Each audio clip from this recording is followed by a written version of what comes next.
So I wanted to ask everyone if we could just quickly go around the room and have everyone introduce themselves. So it would be much more intimate to actually hear what inspires you, who you are, where you come from. So if we could do that very briefly, that would be great. So who would want to go first?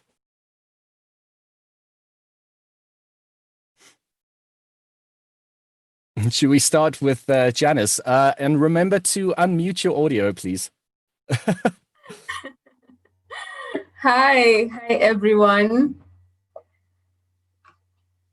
Oh, I can't hear you saying hi back. Hello. Hello. Hey. Yeah. Hi. Hey. Yeah, that's really nice. Hi. That's nice.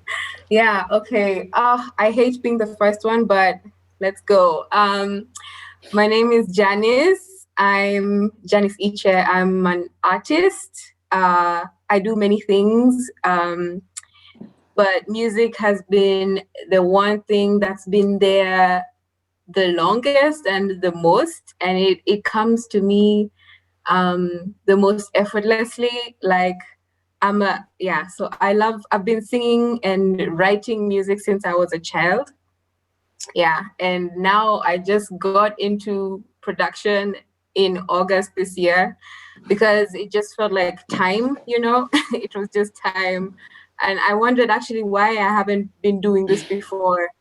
Um, yeah, so I'm so excited to be here. I started out on Studio One because that's the DAW that the guy who was training me was using. But I was so keen on moving to Ableton, and like I'm really, really excited to be here.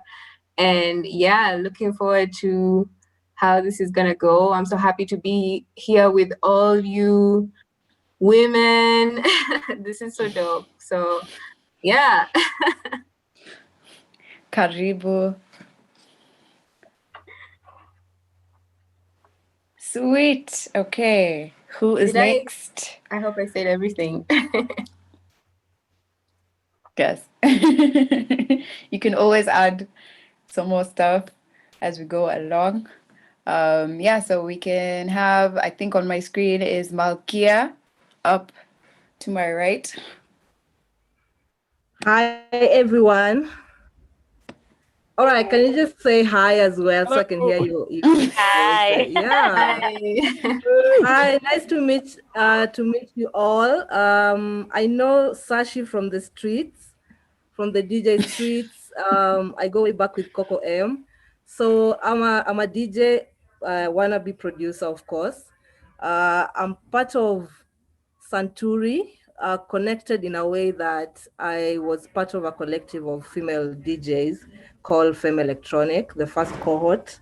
And that opened avenues for us to like get training. So I've been fortunate enough to like attend different kinds of trainings for DJs and for production. We actually had like production classes with Coco M, some workshops way back, and we did some tracks and we were given like the full Ableton soft licenses. So that was amazing. So yeah, I've been in the production realm. I just haven't been active. So when this opportunity came, I decided I'm grabbing it and I'm finally doing what I've always wanted to do with this. So yeah, I'm looking forward to getting to know all of you and interacting and creating together. Yeah, that's a little bit about me. I'm a hip hop and electronic music DJ. Yeah. All right. Nice to meet you all again.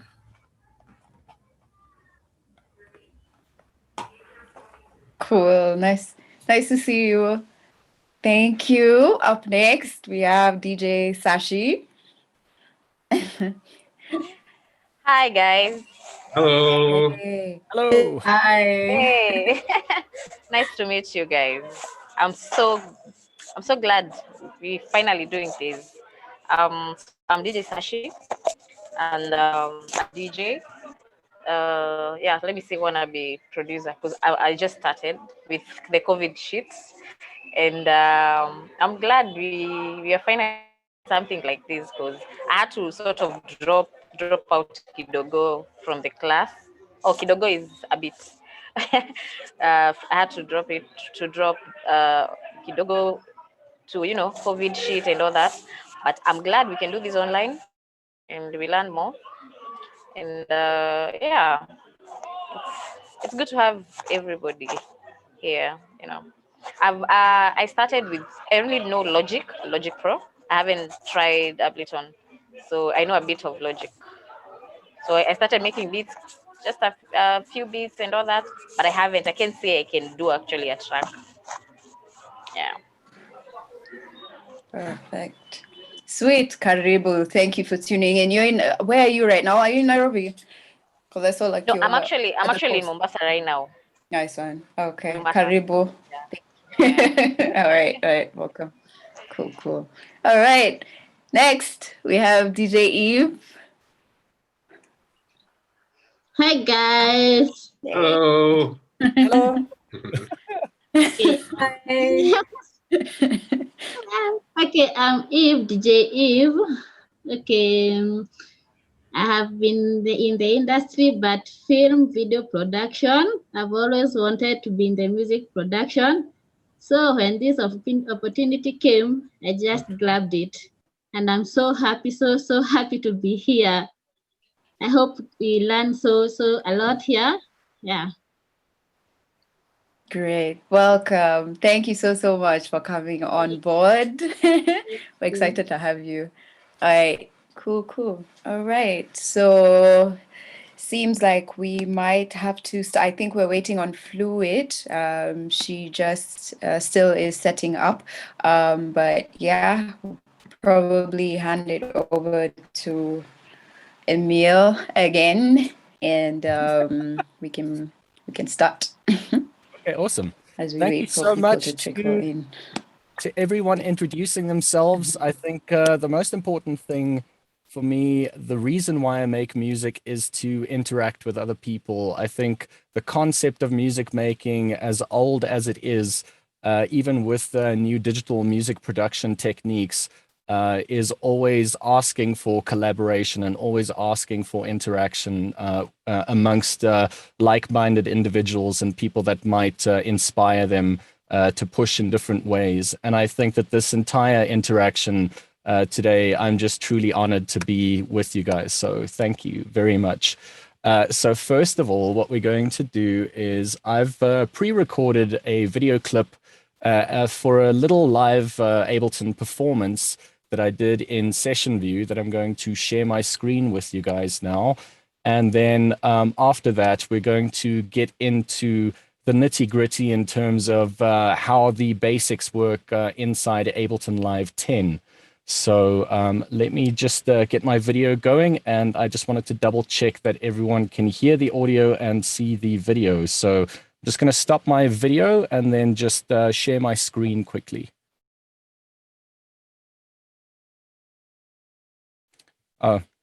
Please could you enable the screen sharing, Emma?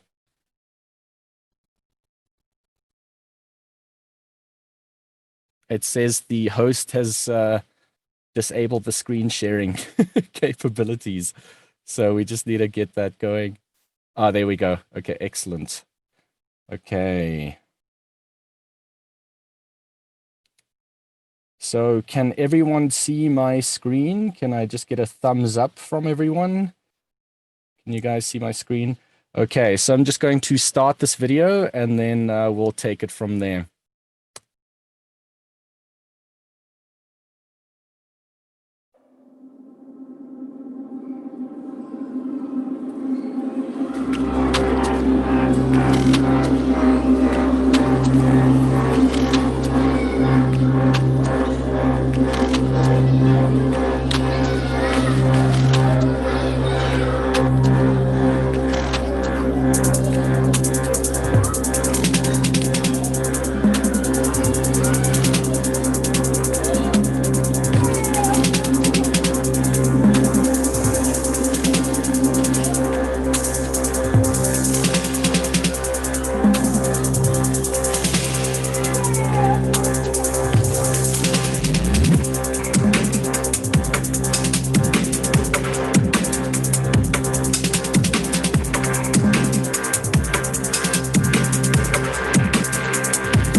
Okay, cool. Can everyone still hear me? Can I get a thumbs up there from someone? Okay, awesome. Okay, cool. So that was just a small little introduction to a live performance in arrangement view. I'm going to move over to my Ableton project now. And I'm going to start out with a completely blank canvas. So first of all, what is Ableton Live? Ableton Live is known as a DAW, a digital audio workstation, which allows us to produce music on a computer or a device. So think of Ableton as a blank canvas for creating musical ideas. So beyond just being able to write music in something called an arrangement, we can actually use Ableton in two ways. We have two workflow options in Ableton, and the first one, when you open up Live 10, is known as Session View. So this layout over here is my Session View layout, and I think you guys know what the Ableton logo looks like. We have these three horizontal lines, and then we've got 4 horizontal lines and 4 vertical lines, and that represents our arrangement view. As you can see, there's a button here. This is our arrangement view, and this is our session view. So I'm going to be starting out in session view, and session view allows us the implementation of live performances like the video that I showed you guys now, or the implementation of getting quick ideas down in loop form. And the way that we work with loop form is the ability to work with something called clips. So when we start out live, we can actually see that we've got 2 MIDI tracks over here and 2 audio tracks on this side. And what I want to do is I want to actually just give me 1 second. I just want to disable the floating meter. There we go. And what I want to show you guys is the ability to actually work within this this session view. So what we're going to do is I'm going to firstly talk about the mixer layout. For those of you that know what a mixing desk looks like, we actually have our faders, which is our volume faders over here. We have track panning left and right. We have something called sends and returns. Our track mute and unmute, as well as a solo button and an arm button if we wanted to record audio or MIDI. Okay, so first of all, the most important thing with any DAW is the transport panel right at the top. So the transport panel obviously has our play button, it has our stop button, it has our record button. So these are the most important elements, and it's easy for us to actually play and stop the transport by pressing spacebar. And then we've got additional icons over here, but the only icon that I'm actually going to look at this point in time is this icon over here, which is my session record button. This allows me to record in this view as opposed to my arrangement view. When I press tab, I'm in my arrangement view, and just look at my transport when I press play. So now you can see my play headers moving, and the moment I start dropping in any audio or MIDI content, then it will play according to the timeline. So that's a traditional way that a DAW would work, is in a very linear format from the first bar till bar 9, for example, or however long our composition would be. But the cool thing about Session View is the ability to play around with various ways that we can interact with clips. So the first thing that I'm going to do is I'm going to show you guys the browser. So I'm going to open up this drop-down menu on the left-hand side at the top, and we can see that the Ableton browser is packed with various sounds, drums, instruments, audio effects, MIDI effects, as well as something called Max for Live, which is like an expansion to Ableton, which has its own audio effects, instruments, and MIDI effects, as well as your third-party plugins and so on. And the first thing that I'm going to do is I've got my collections here, and I've actually saved up a couple of audio clips as well as MIDI clips that I'm going to be interacting with for this demonstration. So the first thing that I want to do is I'm going to hover over a specific clip, and you can see that I'm actually going to demo this. And by the ability to demo this, it's easy for me to make the right decision in terms of what I want to bring into my project. So you can see that this is represented as a WAV file. So this is audio. And I'll just play this very quickly so we can demo this. So there's a drum pattern that we have. And I'm just going to bring this into an audio track. So I'm just going to drag this over and drop it into my audio clip slot over here. So now we've got this. I can close my browser, and now we've got it in our audio track, and there's a play button right next to this is known as an audio clip. I can play this. And like I said, now I can mute, I can unmute, and I could play around with sends and returns. So if I wanted some reverb or some delays. So we can do some crazy cool stuff already off the bat just by bringing in an audio clip in an audio track. And the interesting thing is we can just populate this entire track with various audio clips. So for example, if I wanted to bring in another audio clip, I could just drop it in here. And then if I wanted to stop this clip, I can either press spacebar to play and spacebar to stop the master transport, or I can just press any of these stop buttons that are available to me below that clip slot. So I could just stop this, and now I can obviously move on to another clip. So if I wanted to, let's say, play around with duplicating this clip, I can just copy this. I'm pressing Command C, and I'm just going to press Command V to paste this. And let's try and play around with some parameters of our audio clips. So if I drag this open here, you can see that we have some additional parameters, and we can look at the sound wave. I'm just, whenever I hover over here, you can see that there's a magnifying glass. If I just click and drag, I can obviously have a look at my sound wave, and then we can have a look at the grid at the top in terms of where the beat subdivisions are. And we also have additional functionality, like I can transpose this clip. Maybe if I want to transpose this to a couple of semitones lower to make it sound thicker. So let's just demo this, and I'm just going to play around with some parameters over here. So let me press play. I'm just going to bring down some semitones here. So we can easily change parameter values and repitch our audio clips as they are in the clip slots, and they will be different to other audio clips, so they're separate to each other. So let me transpose this one, and I'm just going to press play on the other one. So you can hear the transpositions back to 0, transposition down to -6. And we could do all sorts of crazy stuff like warping the audio. And so let me show you how we can do that.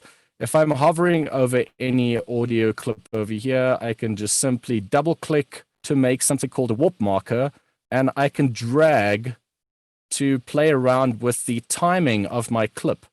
So timing is extremely important in music production. And what I mean by timing is the reference to a common beat subdivision, like a quarter note or a pulse, you know. So if you think about, you know, staying in time, you obviously think about a metronome. So the most important thing in our transport panel not only is play, stop, and record, but also the ability to switch on a metronome to be able to listen to our click and hear how that actually translates to our track. Now, not all music is always going to stay 100% in time to a metronome or a click, but it's good as a reference for us to actually stay in time. So with our warp markers that I've created by double clicking, I can simply just drag and adjust where my beat subdivisions are. And like I said, I mean, like, for example, for styles of music like hip hop, you don't always want your beat subdivisions to be 100% on the pulse. you could play around with this. And it's just good to know that you can actually adjust any possible latency in your drum patterns or in any pre-recorded audio material. So it's as simple as double clicking to create warp markers, and we could just double click to disable them, and they will obviously be placed again where they originally sat in that audio clip. So I'm just going to double click. I've got my metronome on here, and you will see below my master fader, which is obviously where all the audio that I'm playing is getting routed to. There's another dial below that, below the solo button, and that has a pair of headphones. This is allowing me to demo my metronome volume at a specific setting that I choose. So let's just switch the metronome on for the beginning. I'm just going to press play by pressing spacebar,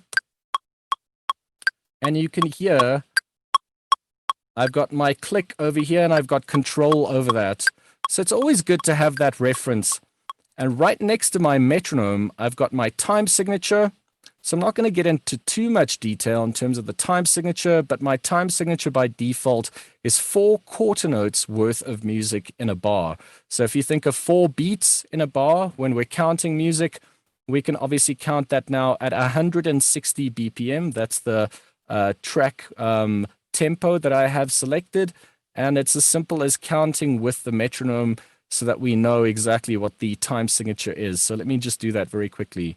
1 2 3 4 1 2 3 4 1 2 3 4. So you can actually hear that there's a higher pitch for the downbeat that is known as the first beat of the next measure. So you'll just we can just demo that very quickly again. And now let's demo the warped clip as opposed to the unwarped clip, and we can actually hear the difference. So I'm just going to make a couple of more warp markers and just adjust my clip accordingly. And the interesting thing with Ableton automatically when you bring in audio clips is Ableton warps these clips. And what warp means is that my global tempo of my project is going to stay in time with any audio that I play, whether it's in my session view or arrangement view. It's never going to go out of time. And this button over here allows me to enable the warping. Ableton automatically warps, but let me just show you guys, we can obviously play this unwarped as well. So let me just press warp, and now I'm just going to press play with the clip and the metronome, and you'll hear that it's going to start going out of time. Can you hear that starts to drag? And what Ableton easily does is analyzes the transients. So that is the points of impact. You can see where the audio clips first start out. Ableton analyzes that quickly, and then we can actually have the transients match up to our grid by warping the clip, and then everything's going to stay in time when we press play on the clip with the master tempo. So it's as simple as pressing play. And now you can hear that that's 100% in time.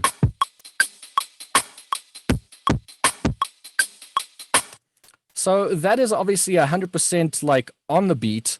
The original clip is a little bit late. I mean, and that's the cool thing about certain styles of music is that implementation of groove or, a shuffle. That's also another way of kind of the terminology in terms of, adding some kind of swing or rhythm, that isn't always 100% accurate.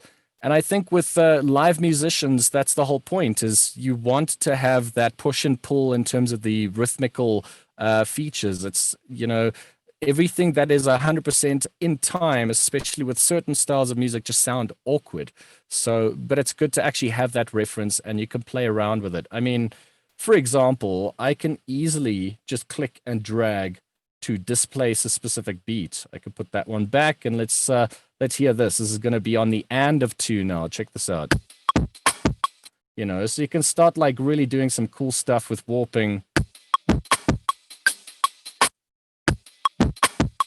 Obviously the further you start stretching audio, the more artifacts and interesting weird glitch type sounds you'll be able to generate. And sometimes that's wanted, sometimes that's not wanted. But, you know, we could obviously play around. And that's what's so great about working with a digital audio workstation, is the ability to do these sort of things. Back in the 1990s even, this type of stuff was completely unheard of when people were using basic software to manipulate audio. Anyway, so we've got our drum loop in here. I'm just going to delete this clip. So I've got my drum loop. And another thing that we can obviously have a look at in terms of our view over here is the loop enable button. This loop enable button automatically gets armed when you bring in any audio clip. I can disable that and then obviously set something called an end point. You can see there's a start point, and there are 3 dialog boxes over here and 3 boxes over here. Those are number boxes actually. And we can set a start point, which we could also drag here, and we could also interact with this. So this is obviously the first bar, the first subdivision, which would be the first beat of the first bar. So that is obviously coinciding with this playhead over here. So I can easily just type in another number like start on beat 2 and then press play.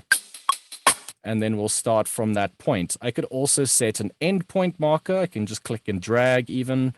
I can interact with it by clicking and dragging. So I can literally just select like 1 bar of music. The loop has been disabled, so it's just going to play a little snippet of that clip and then stop. So you can see that we have many different ways of interacting with our audio. I could obviously implement my loop, and I could also implement my loop range, which is the top bar at this over here. So my loop bracket, I can click and drag when I see this icon. I can also set my loop bracket position over here and the length of my loop. Let's say I wanted a single bar loop. I can just type in 1, and then this is going to loop indefinitely that single bar. I could also separate the start point of my clip and my loop point. So let's say I wanted to loop from bar 2 to bar 3, but I wanted to start on bar 1. We could do that as well. So let's try this. See what I mean? So there's so many different possibilities of how we can interact with our clips. It's not always the fact that we bring in the audio and it sounds a specific way that it's always going to be represented or played the same way, because we have a lot to work with. I could even automatically reverse this clip. So there's an REV button over here. I could just click on that and let's just reverse our drum pattern, which is very cool. Let me re-reverse that. So yeah, and then obviously we have the ability to adjust the gain of our clips. You can see the wave changes the way that it's being represented, because we can automatically just boost or lower the decibel level. With any parameter, I can just click and press the delete button to set it back to its default value. Okay, so we've got a drum pattern in here. I'm just going to drag this out so that we have an entire pattern that is the length of 8 bars. And what we're going to do as well, in terms of talking about audio tracks, is we have the ability to also record audio. So it's very simple to actually record audio. You need something called a audio interface to either plug in an instrument or a microphone to be able to actually record the audio. So the first thing that I'm going to do to actually implement that sort of functionality is I want to go to my preferences to actually enable this. So I'm just going to go to my file, live, and then go to preferences, but the hotkey is just Command, comma.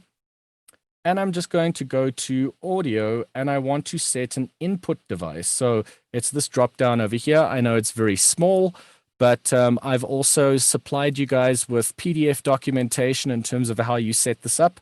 So you can obviously check that out afterwards. But let me just implement my audio interface at the bottom here. So I'm using the Apollo.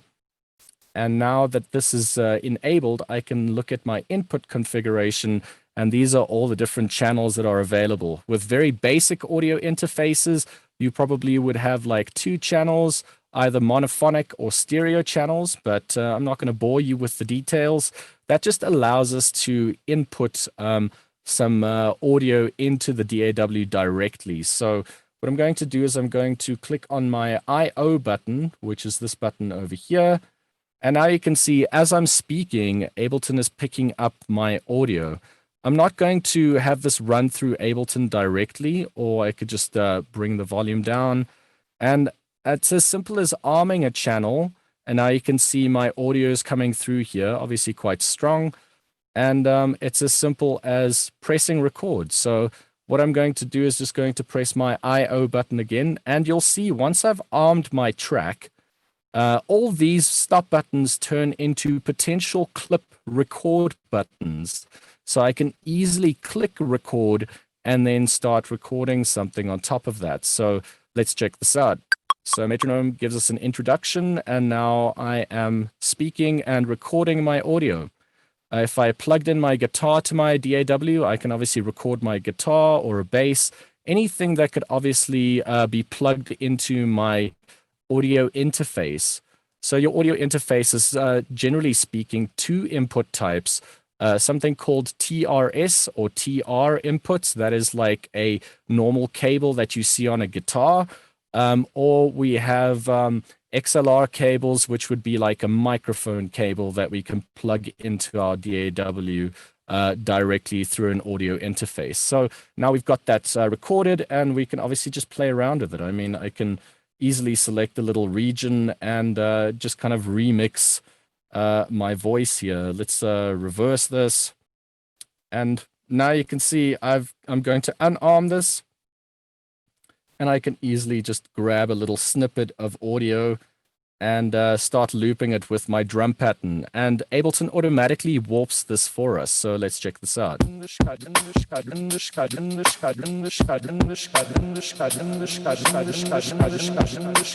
You know, so you can see, like, it's as simple as that. Like, as soon as we press record, we have a little snippet of audio that we could play around with. And like I said, we can implement all these different types of functions in our audio clips, but we can do so much more with Ableton, and I'm going to get into more detail with that a little bit later. So we've got our drum pattern, and I showed you guys how we can record our audio. Let's have a look at MIDI tracks very quickly. So I'm just going to delete this, and what we're going to do is we're going to check out these 2 tracks, and these are known as MIDI tracks. I'm sure you guys have heard about MIDI before, but MIDI is known as Musical Instrument Digital Interface. So it's a specific type of protocol that allows us to actually draw in information, and it is highly editable, much more editable than working with audio. So what I'm going to do very quickly is just double click on a clip slot in my MIDI track over here, and now we've made a MIDI clip. And I can just expand this, and now you can see that we've got something called a piano roll. So for you guys that have obviously dealt with music production, you can obviously see that this is our standard piano roll, and we can just easily interact with that by double clicking to create some notes, and we can draw in some chords, for example, and we can interact with those chords, and that would be as if I've played this on a piano and it's voicing a specific instrument. Now, MIDI doesn't actually make sound per se. It's a protocol. It's like a language. And what we need to do in MIDI tracks is we need to actually populate them with instruments, whether they are percussive instruments or whether they are melodic instruments. There are so many different types of instruments to choose from. And what I'm going to do very quickly is bring in a MIDI instrument. So I'm going to open up my browser, and normally we would find our instruments in this section over here, in the instrument section in the browser. And it's as easy as using my arrow buttons. I can press up and down, and then when I find something, I could just press right, and then just expand and collapse any of these instruments and presets and demo them. And I can find a cool sound that I like, and I can easily click and drag that and drop it into my MIDI track. So now I can voice whatever I'm writing or recording in this MIDI clip. So because this is a bass sound, I'm just going to voice a single note for the time being, and then we can just listen to that. So now we can see we've created a note. We can drag it. We can change something called the velocity. The velocity is how hard I'm actually playing that note. So by dragging this bottom window up, we can implement either a harder velocity, which is going to change not only the volume of a sound, but also the timbre of a sound. So the kind of tonality of it.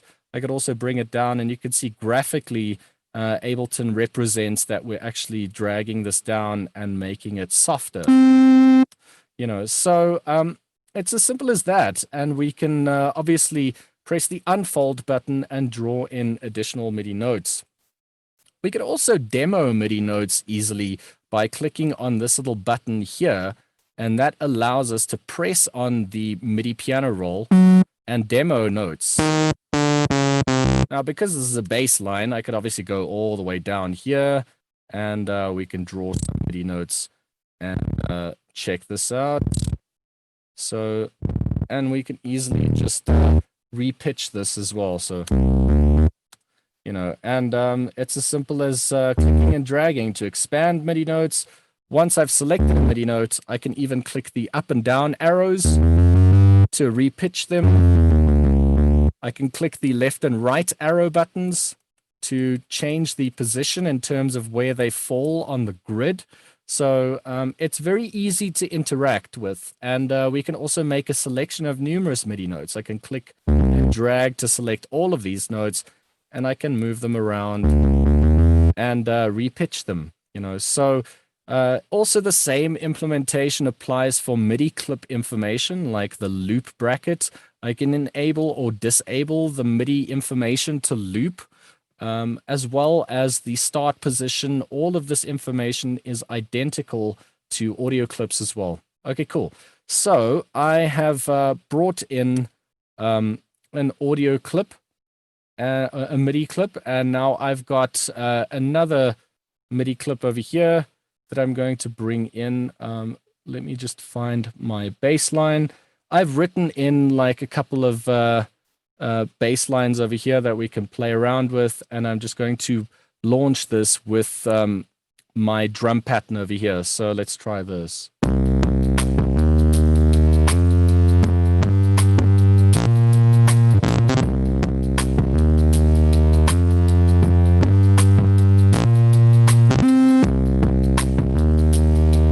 So it's as simple as that. And the moment I want to stop that clip, I can literally stop that clip by itself and the drum pattern will go on, or vice versa.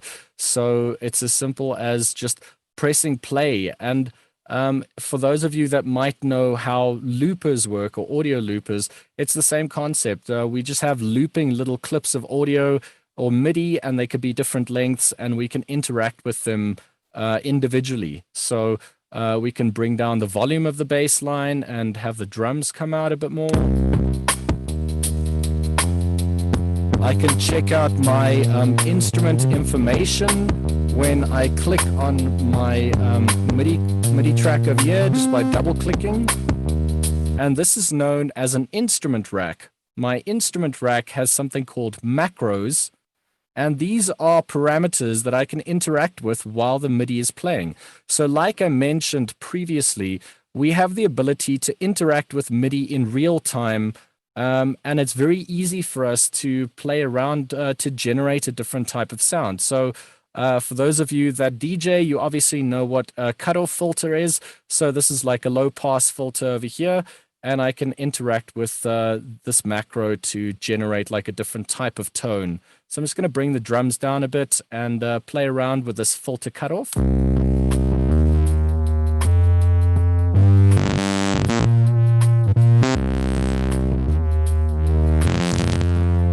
We have additional distortion that we can add.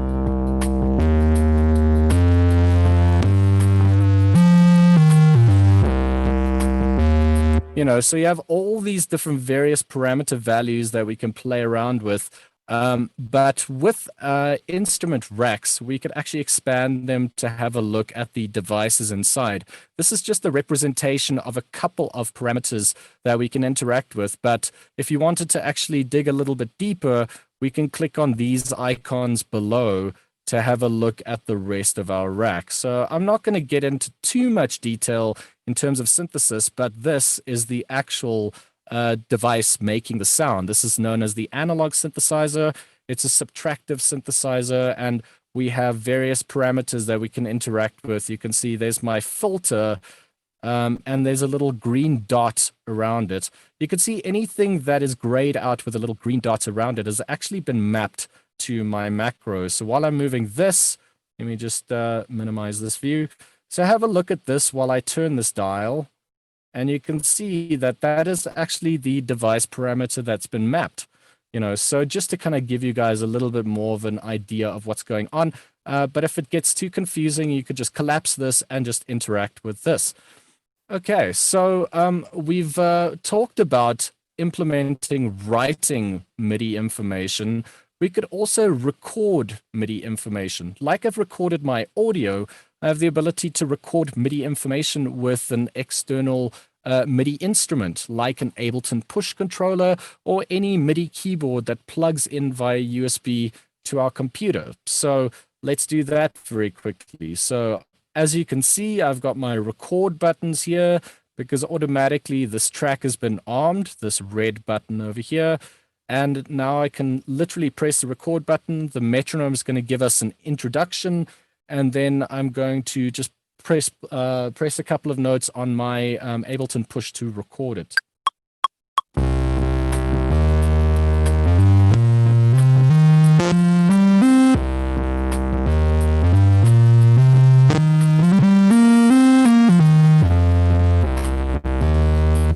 See what I mean? So I just pressed record and there we go. There's all our MIDI information that we just recorded. And like I mentioned previously, it's much easier to interact with. I mean, if I made a little mistake where I played a note that I didn't want, like for example over here, I can simply just select it and press the delete button. And there we go. If I wanted to transpose my MIDI information to a different key, it's as simple as selecting everything. I'm just going to deselect the demo button and I can press the up and down arrows to transpose an entire part that I've recorded. So MIDI is very, very easy to interact with and you can get a lot of expression out of it, whether you write it or whether you record it live with the MIDI device. So there are many MIDI instruments out there. The Ableton Push, obviously, a lot of them connect to your computer via USB or MIDI DIN cable. In the PDF documentation that I gave you guys, you can obviously see an entire list. You also get APCs and so on. And the cool thing about, like, for example, the Ableton Push controller, not only can we record MIDI notes being played live, we could also launch clips like these MIDI clips or audio clips. I can do an entire performance like you saw in the video where I launch a bunch of things that I've already recorded. Or I can record in new parts, as simple as that. So that is basically how we record MIDI. So let's say you find yourself in a situation where you don't have any MIDI-based controller. Well, Ableton's got you covered. You have the ability to enable something called MIDI keyboard mode. So if I press my keyboard button over here, this button over here, actually, I can actually implement my computer keyboard as a MIDI keyboard. So I wish you guys could see my keyboard, but just believe me when I do this. I've now enabled this, and I'm just going to press from A through L my computer keyboard. So you can actually see that I'm easily able to actually play in chords or notes. It's obviously going to be without velocity or expression, but if, let's say, I wanted to transpose my first note, which is a high C, a lower octave, I could just press the Z button and voice that. If you have a look at the bottom of my screen, I don't know if you'll be able to see that small, but if I press my Z and my X buttons, I can transpose this computer keyboard layout as if I'm going lower on a MIDI keyboard. You know, so you have the ability to easily record something with your computer keyboard without a MIDI device connected to it. So Ableton's got you covered in terms of that. So it's a cool way of working quickly. And if the only thing that you have on you is a laptop, then you don't have to worry. You don't have to sit there writing in MIDI notes if you don't want to. You can actually play on your computer keyboard, which is very cool. Okay, so let's carry on. And we obviously spoke about the clip launch buttons and the clip stop buttons. And now what I want to also talk about is automation. So we spoke about MIDI, we spoke about audio, and what I want to talk about now is, do you remember when I was playing that bass line, I was playing around with the filter cutoff. So while I was playing with the filter cutoff, I thought to myself, well, it would be cool to be able to actually record that into the clip itself, you know, so it's not MIDI notes that I'm recording, but it is MIDI information that I can actually store. So do you remember the other record button that I mentioned? There are two record buttons. This record button over here, which is my arrangement view record button. There's another record button called the session view record button right here. If I click on the session view record button while this icon is enabled, this will allow me to play around with device parameters. It could be anything, any of these macros or any of these dials, even the mute and unmute, not the solo, not the arm, but I can obviously play around with any of these parameters and record them in real time into the clip. So let's try that very quickly. So I'm going to press play, and then I'm just going to press this record, the session view record button, so that I could actually record some interaction with some of these device parameters. Let's check this out. Okay, so I'm just going to press record. So you can see there's a red little dot next to the device parameter. I'll use my push controller to interact with the macros.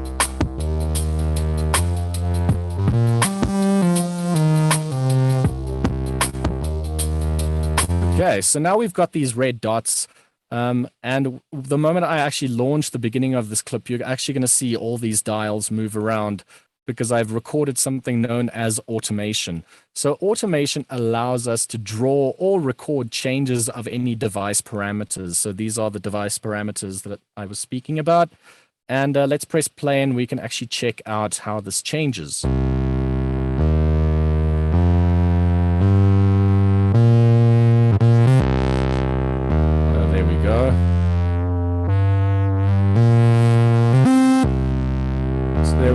We can actually see these dials moving, and if I wanted to actually look at this information inside my clip, I have the ability to do that as well. I can double click, and I've got different ways of looking at my MIDI information. These are obviously the MIDI notes that we spoke about. Let me expand this view so we can have a look at this properly. So these are obviously my MIDI notes that I played in or recorded. But I want to look at the device parameter automation that I just recorded in. And it's easy to do that. You can see that there are two notes over here that's showing our MIDI notes. If I click on the icon right next to it on the right-hand side, I can actually look at my device parameter information that I recorded. Have a look at this. So whenever I turned my dial of a specific parameter, you can see that this has been recorded and will be easily played back exactly the way that I recorded it. If I didn't like that information, let's say I wanted to get rid of it, I can either select a region and press the delete button. Let me just press undo, or I can go to my devices and my parameters that were recorded, and I can right click on that and I can easily delete the automation that is this device parameter or function. So I can just press delete automation and there we go. That's now disappeared. And I can easily do that with all of these if I didn't like that specific type of performance. So that's one way of recording automation. Another way is to actually just draw in the automation. Let's try that. So I'm going to select this device parameter, right click, and I'm just going to say show automation. That's the top parameter over here. And I can just click.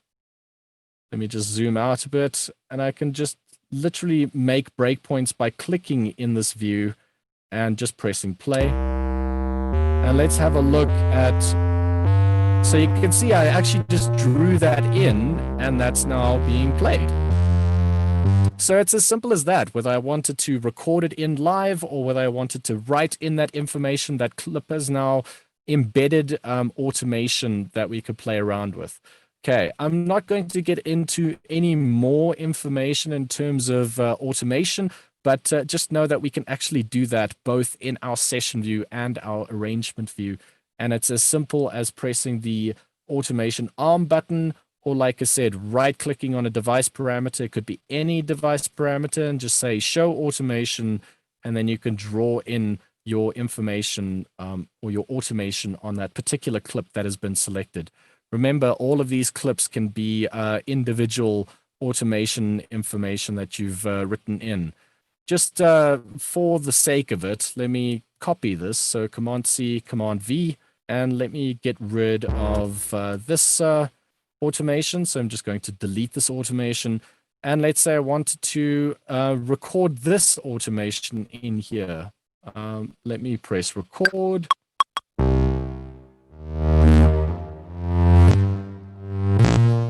So you can see that has now been recorded. If I press play here, you can see now all of a sudden that automation has gone away because it's only, it only actually responds to that particular clip that I've recorded that automation in. Okay, cool. So let's have a look at bringing in another instrument. So in actual fact, like you guys get the idea in terms of MIDI and audio. To implement like adding another MIDI clip over here, we can easily right-click and insert another audio track, or right-click in this region to insert another MIDI track. So it's as simple as doing that. But now I'm going to actually open up this little project over here. And we can obviously have a look at various parameters that I've actually brought in, both MIDI and audio clips. So let's get rid of this stuff, and let's have a look at the various clips that I've got here. So the first thing is obviously my drum pattern that I have over here. So this is the drum pattern that I brought in. And we can add a little bit of reverb to our return track. These are known as return tracks. And you can see this is marked A and B. And you can see if I look at this, this says reverb and B says delay. I can easily just turn a dial to send some audio to my reverb over here. So I can add a little bit of depth to my drums. Like I showed you earlier, I can send some delay. And now I've got another MIDI track over here with a Fender Rhodes that I've recorded some chords on. So let's press play on this clip. Let's add some reverb to the Fender Rhodes.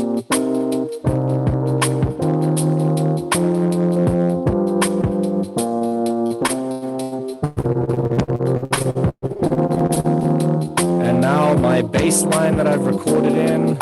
And you can actually see these pie charts actually like showing us how many repetitions we have. Just press play. There's my bass. And while this is playing, I can even just record a little bit of foot off here.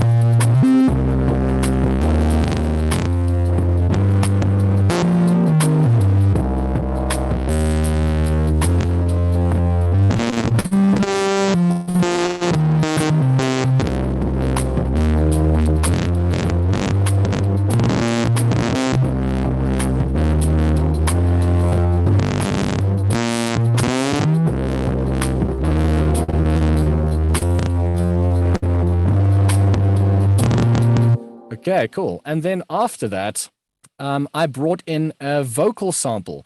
So originally, when I brought in my vocal sample, let me play the original vocal sample over here. Here we go. So this is the vocal sample. So it's like a traditional Indian vocal sample.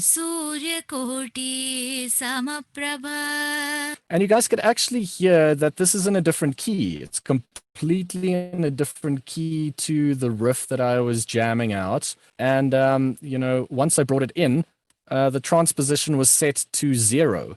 So when I actually launch this entire scene with all these clips, so I've got all of these clips and I want to play them all at the same time. How can I do that? So instead of pressing play individually on all of these clips, I can launch something called scenes. That's how I actually performed that video that you saw in the beginning. That's how we could actually perform with Ableton Live, is we could press these play buttons and they pertain to something called a scene, which is all the clips that actually reside horizontally next to each other. So check this out. If I press play, and the vocal's obviously going to be out of key, remember that. I'm going to tune it right now.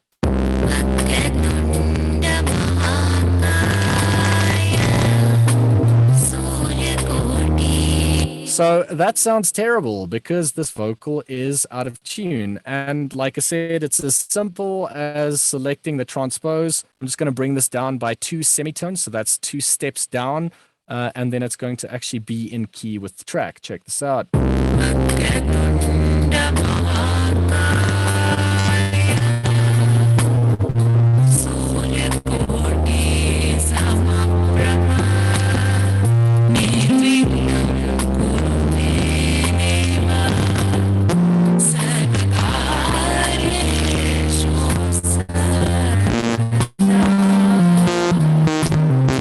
Cool. So we've actually recorded some automation. We've got some chords going. We've got some drums going. And we actually repitched a vocal so that it actually stays in time. And we have the ability to launch that entire scene by pressing this play button.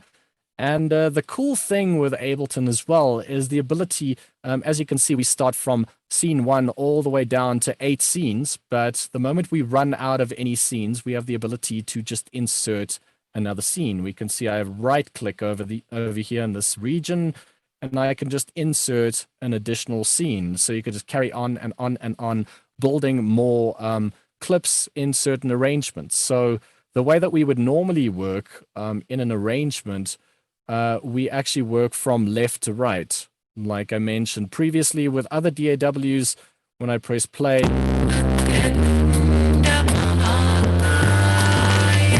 so we're actually listening to the session view while the arrangement view timeline is carrying on.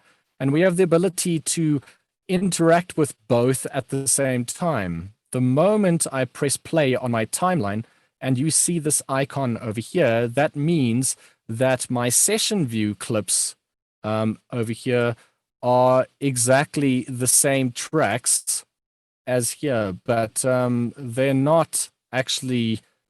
these clips over here actually are in my session view still, even though they get voiced in my arrangement view. It's one in the same, essentially. So if I turn the volume down over here and I press tab to go to my arrangement view, you can see that my volume is turned down over here. If I mute this and I go back to my session view, you can see that I've muted this. So this is an identical track to my arrangement view.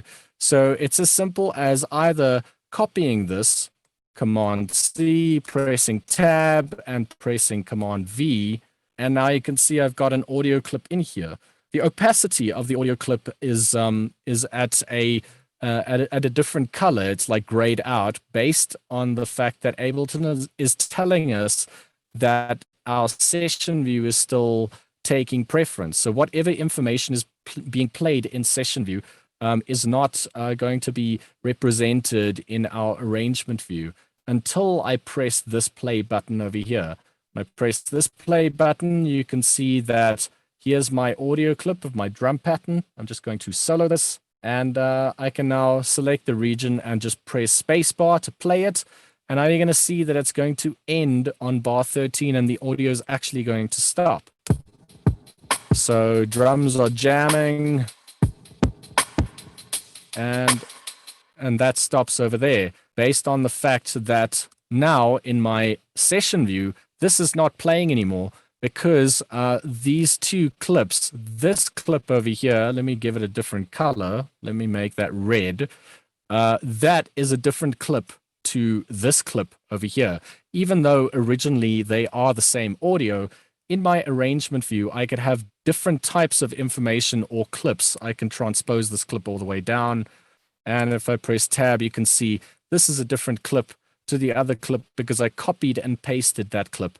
Now that's a very traditional way of working, is like selecting something, copying that, going tab, and then, pasting that, and then you can, work on your DAW in a traditional way in terms of our arrangement, so your drums could start out and then your Rhodes can come in and so on. But another cool thing about Ableton is the ability to actually perform our arrangement. So that is what this record button actually does. This record button allows us to record our performances into arrangement view from session view. So let me just show you that very quickly. I'm going to delete this information and I'm just going to unloop this arrangement. I'm going to press stop twice to reset my my playhead, which is the start point where I will start recording. Just going to unsolo this and press tab. And I'm just going to launch these individually. And while I do that, I'm going to press my arrangement view record button. And now you guys are going to actually see that I'm going to start recording in my clips as they play from my session view to my arrangement view. So let's check it out. And while I'm doing that, I can interact with parameters. Let's bring in the Fender Rhodes.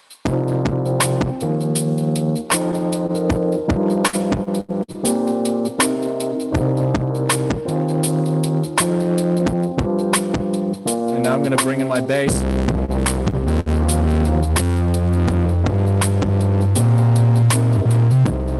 I can easily mute something and record that.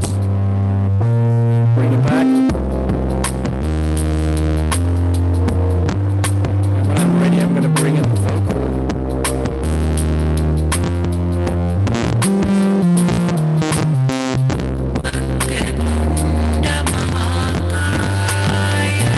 So I'm going to press start. So I'm recording all this information in real time. Check it out. It's actually playing and recording. Press tab again. Just gonna press stop on this clip and bring it down this.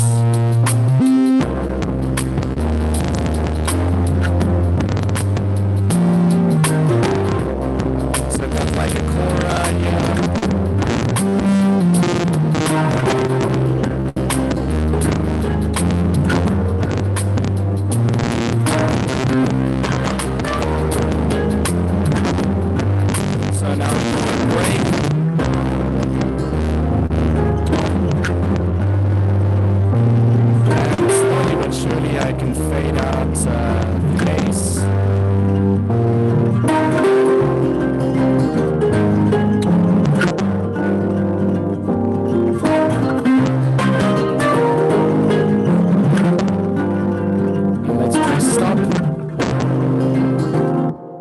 Okay, so we've recorded that entire performance. So if I press tab, we can actually see here's my entire performance, as well as all the automations. So while I was busy tweaking, let's say, the reverb and the delays and all that type of stuff, all that stuff has actually been recorded based on this little button over here, which is my automation arm button. When that is enabled, while I'm busy recording, I can actually record device parameter changes as simply as moving them, whether I'm interacting with them by mousing and clicking, or whether I'm actually using my push controller or any other MIDI device to actually interact with it. So check it out. So if I wanted to listen to my arrangement, I need to click this button, which is back to arrangement. So it's going to stop all these clips to play, and it's going to enable me listening to the recording that I've made. So let's click that, and I can see everything is now available for us to listen to. So let me just bring this over here, and I'm just going to minimize this so that we can have a look at our clips properly.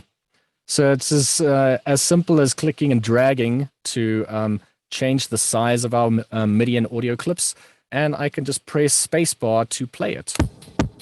So you can see the red dots over here. The red dots display automation that I've recorded, played around with some reverb and delays.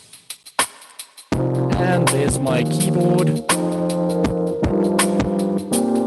And you can see that the bass is going to start here. This is obviously not recorded, but here it starts.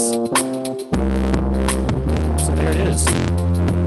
And I can now use any section, and I can interact with that section. Let's say I wanted my vocal to start as soon as the bass started.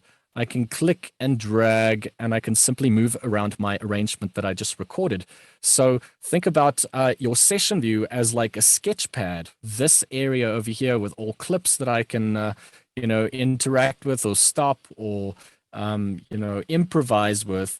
While I'm recording that to my arrangement view, I have now got a very good idea of how I can arrange my track instead of starting out with scratch. With a traditional DAW, you can't do that. There is no session view to actually kind of play around with various inspiring ideas and then sketch them down.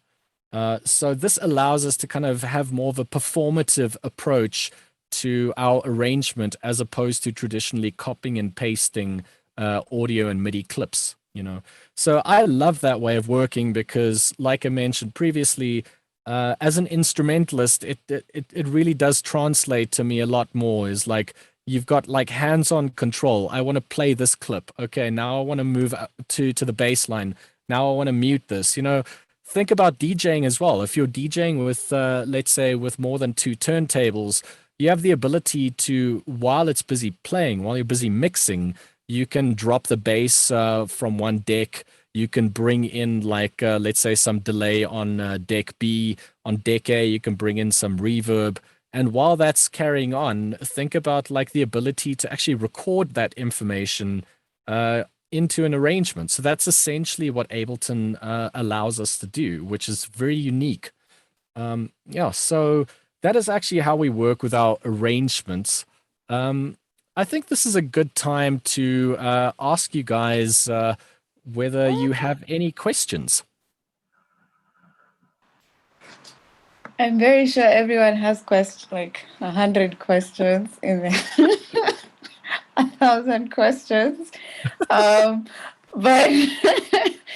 yeah, that's been very exciting to watch. I think I've learned a few things myself, and I have been interacting with Ableton for a couple of months.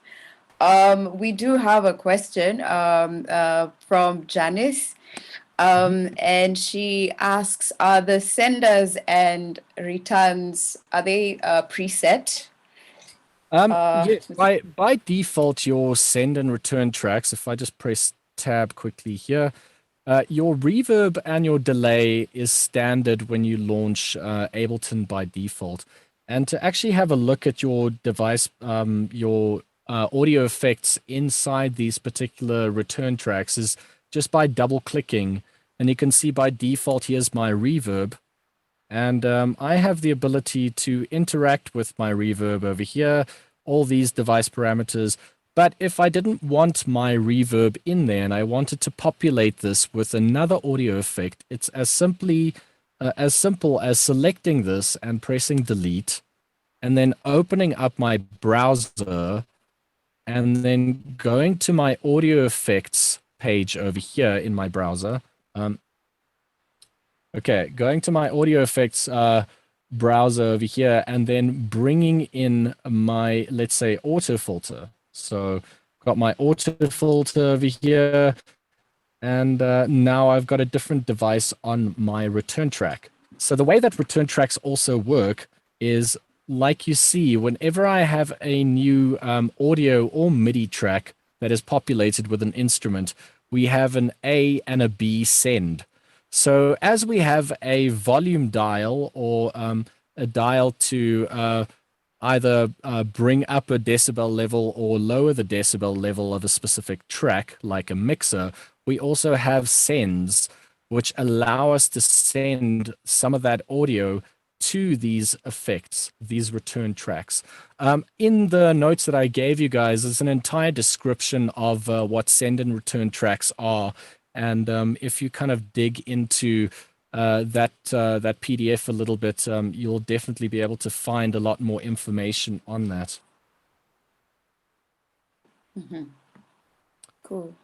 Cool. All right. Yeah. So I would maybe just recommend that everyone just after the session go mess around with Ableton, touch everything, move around everything. You'll get more familiar with all the functionalities, the terminologies, the more you use it.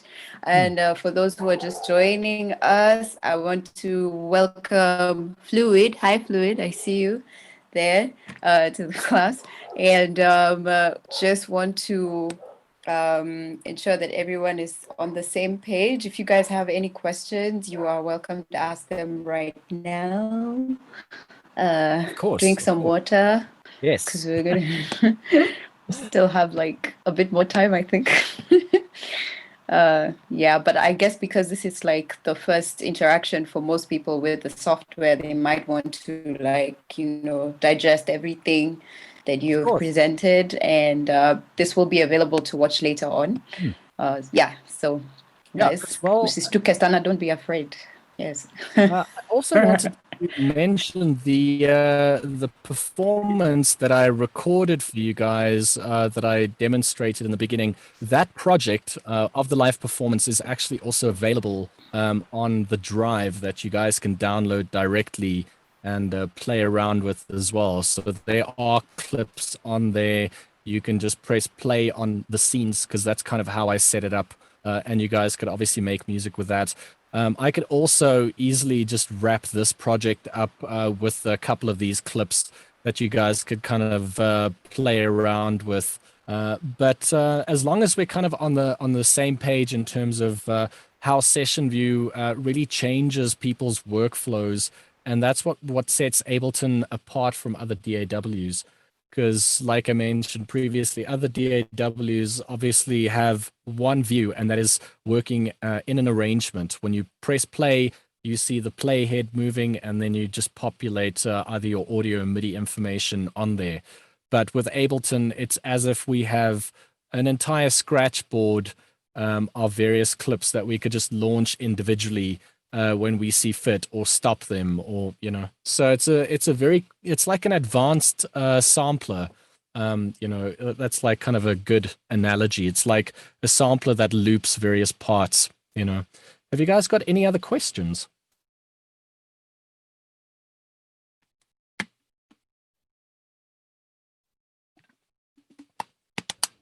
Hey Emile, do we have to warp for us to play around with the audio, like stretch it and whatnot?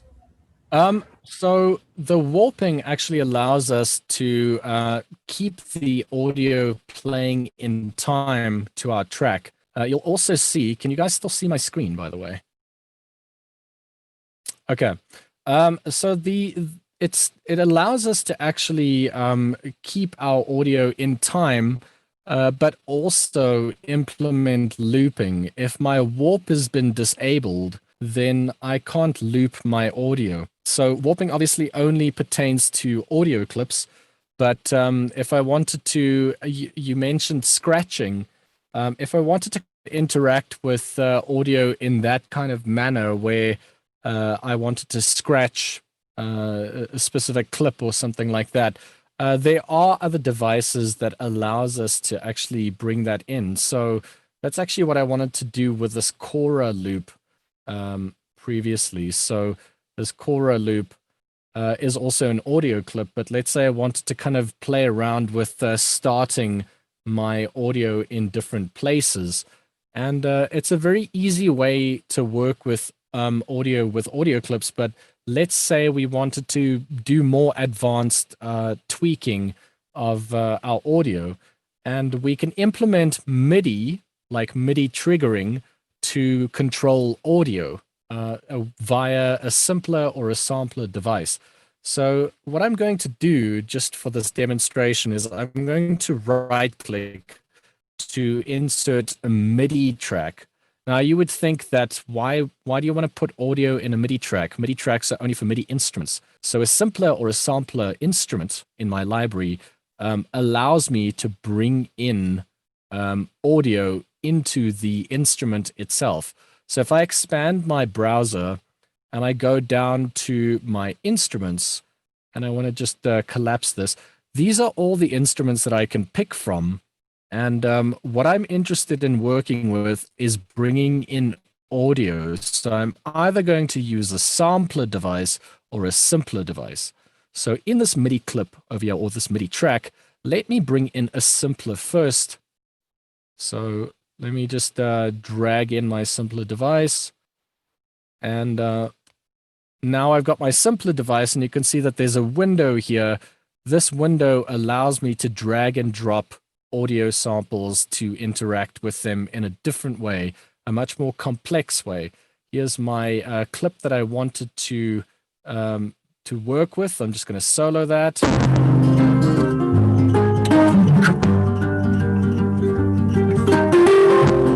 Okay, so let me just delete this automation quickly.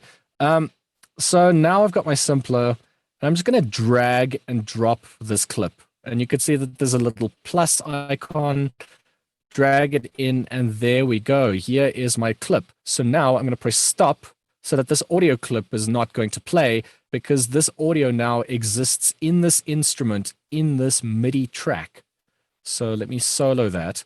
And now when we start, let's say we double click to make a MIDI clip, so we can get to the piano roll. Have a look at this. So now I can demo.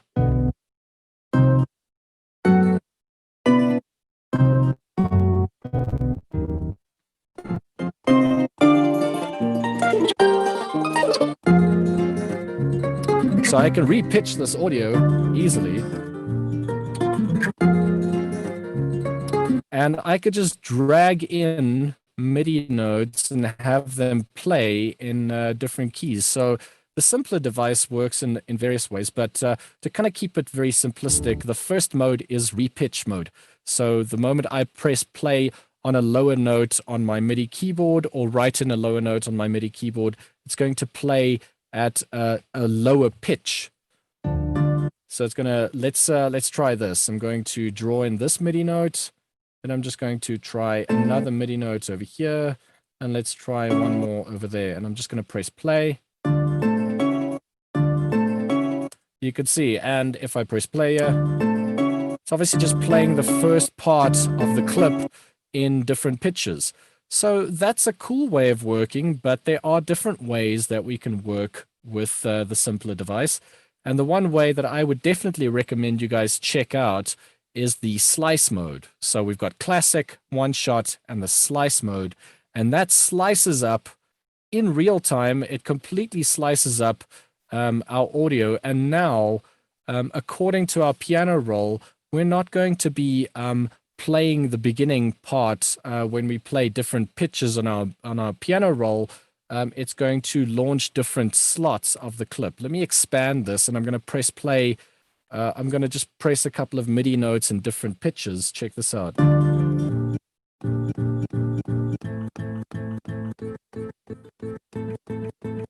So we've got slices, you know. I don't know if you guys are familiar with, let's say, for example, an MPC, like a sampler. That allows us to kind of slice up various parts. And I'm just double clicking to remove some slice points. So the audio could play for a bit longer. We can click and drag out. So you can add and subtract slice points by just simply double clicking, or I can set the sensitivity at the bottom here down, and you can see that all these slice points kind of, you know, go away or populate, you know. So let's try that.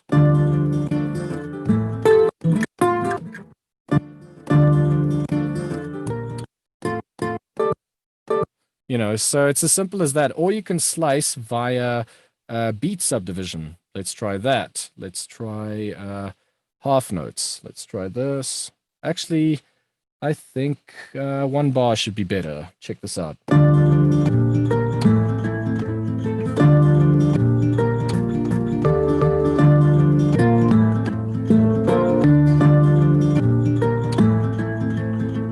So yeah, that's a very different way of working, because now we're using MIDI, like I explained previously, to control audio. So we're using MIDI notes, and we can record that. Let's say we want to launch the drum pattern. So I'm just going to solo my old school drum pattern, and I'm just going to jam on my push controller to record this this performance. Let's try that. Okay, let me bring this down and bring in some drums. And now I'm just going to jam on my simpler.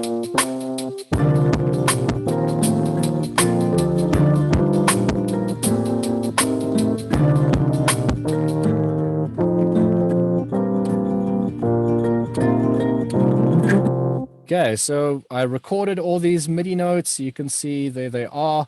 And what was the problem with this? Well, the problem with this was that this is now back to its original key that it was recorded in. Let me have a look at my audio clip.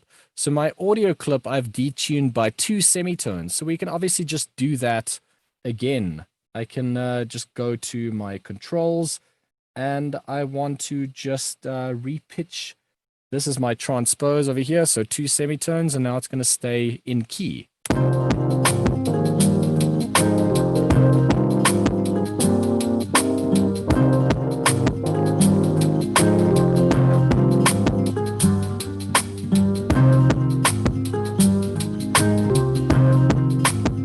So that's a brand new workflow, you know, with the inspiration of what I did previously.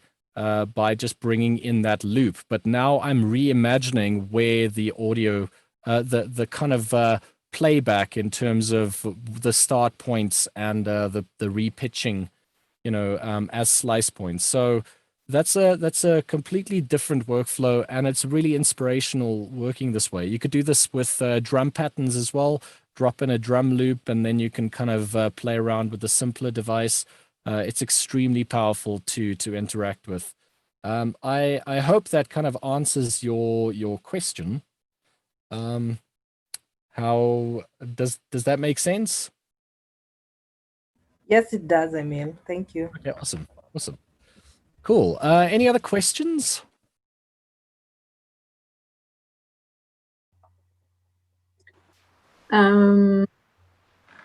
I kind of didn't get how you were switching between the session mode and arrangement view. Okay. Yeah. That's a very, yeah. I mean, I think generally speaking, that's one of the kind of things that people that are new to Ableton need to kind of spend a bit of time wrapping their head around. But the way that I could actually explain this, and let me do it this way. I'm going to collapse all of this and just create. Okay, so let's say this clip that I was working with, my simpler with the Cora that I just recorded. Let's work with that as an example. So I'm just going to solo that by itself. And you know that we've obviously recorded this MIDI information, and I can play it back. So let's play it back in session view by pressing the play button.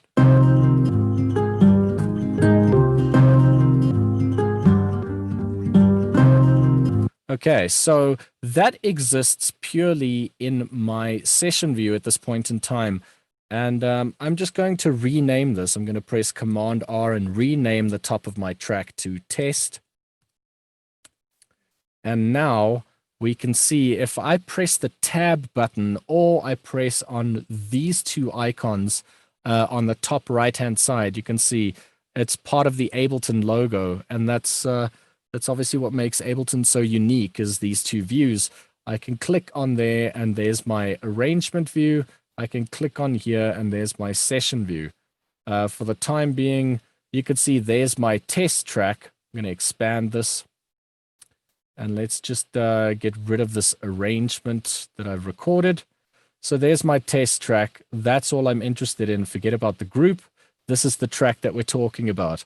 So we have various ways of either working in session view or arrangement view. But as I'm pressing play here, you can see that the audio is still coming through here, even though there's no information on my arrangement view. And the reason for that is if I go back to my session view, you can see that this is still set to play. And this channel is the same as this channel.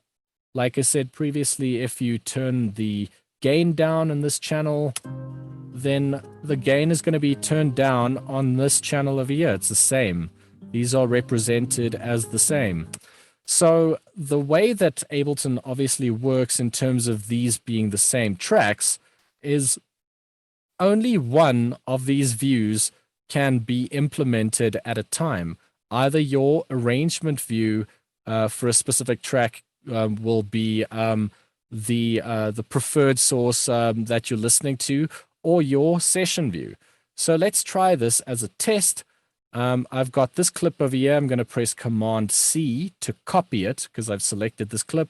I'm going to go back to my arrangement view and I'm going to press Command V. So Command V over here, I'm just going to stretch this out and I'm going to give it a different color. Let's make this clip red. And if I go back to my session view, you can see that this clip is still brown. You see that? So this is brown. This one is red.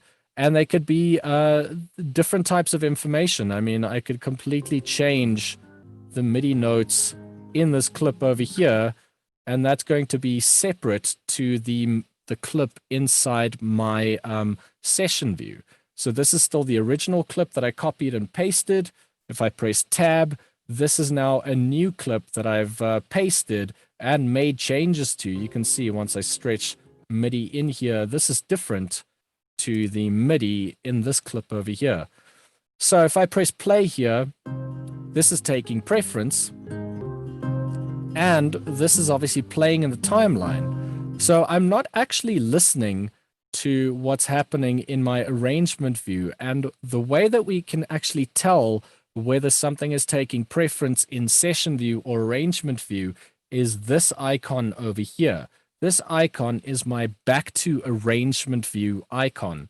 I can either press this button and then all clips will stop in my session view and all clips will be enabled in my arrangement view, or I can do it by a per track basis by clicking on this button here. If I click on here, now you can see that this is much brighter as a color.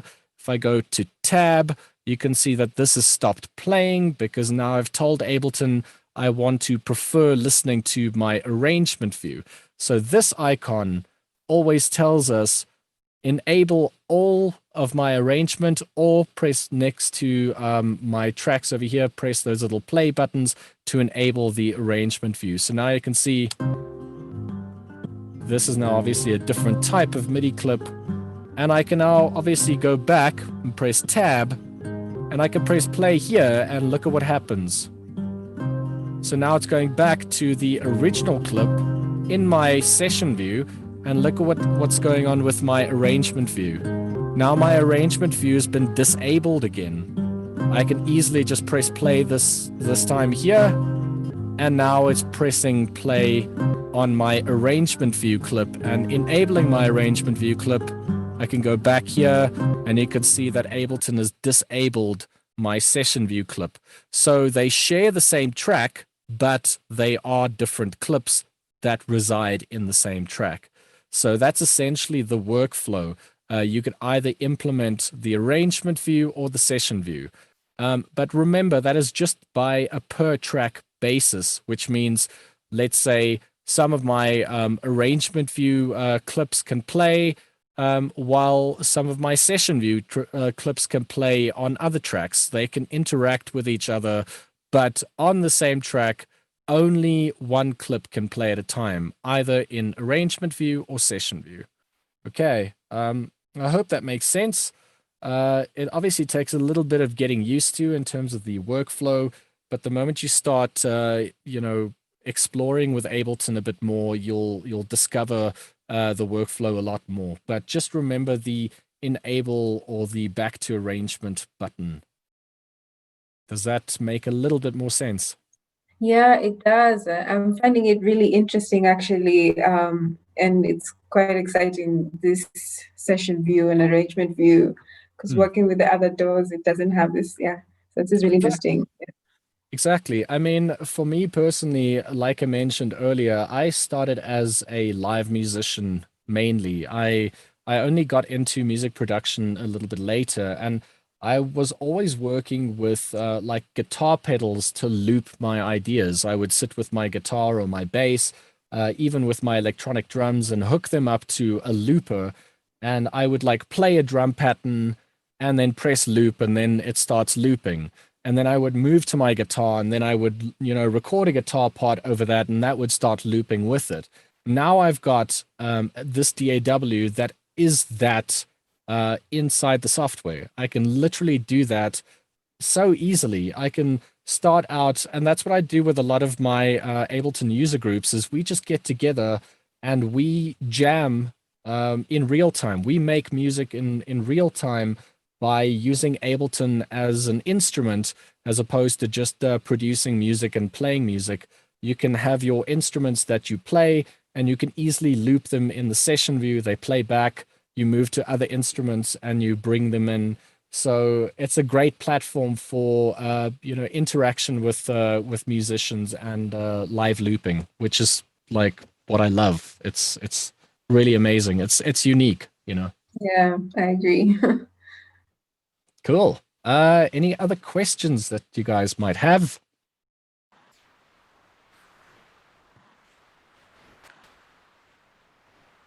Come on, pick my brain. That's why we're here.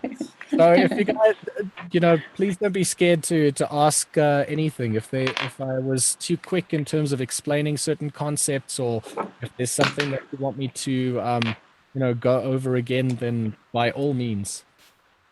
Well, could you do it with like more tracks or more clips? More clips. Of course. Yeah. So let's carry on with this arrangement, and then I can just bring in additional clips.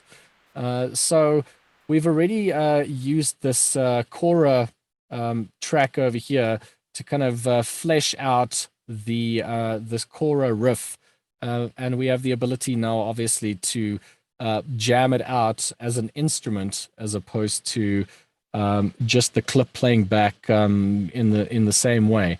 So as I mentioned previously, we can launch our scenes, and we have the ability to obviously interact with other clips. So let's try and open up our browser, and we can bring in additional instruments. So I explained the simpler device previously and slicing up the audio. Let's try a different instrument. So what I've done with Santuri previously, and this is a cool way to kind of show you guys some of the instruments that I've built. I have built a whole bunch of instruments from scratch inside Simpler or Sampler, where I sat down either by myself or with other musicians and recorded separate instances of notes being played. And I redesigned them to be played inside Ableton. So I can bring in an instrument that I've created. So let me just have a look here. There we go. So let me just bring this. And I just dragged and dropped it into Ableton, into that empty slot here. You can see drop files and devices. So you can literally drag and drop from your, like whether it's instruments or audio effects or MIDI effects, we can just bring that into Ableton like that. So let me collapse this and let's have a look at the device. So this device is an behr that I sampled, and I can now arm this, and let's listen to it very briefly. So let me just get rid of that. Okay.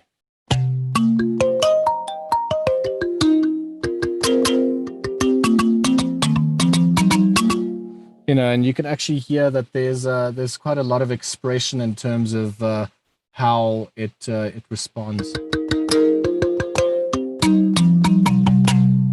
And we have the ability to actually now interact with these macros, like I explained previously, and we can kind of generate different types of sounds with them. Let me get the open sound.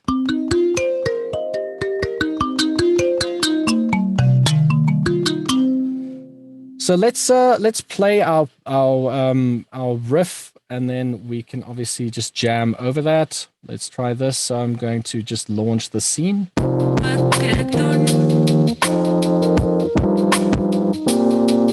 And I'm just going to bring in some reverb.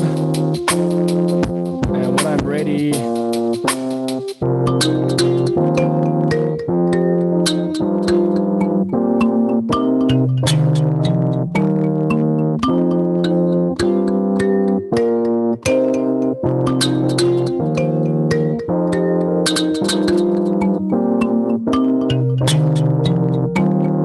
okay, so we've recorded this this clip over here, and now I could just interact with that as well. I can decide where I want to place that in my arrangement.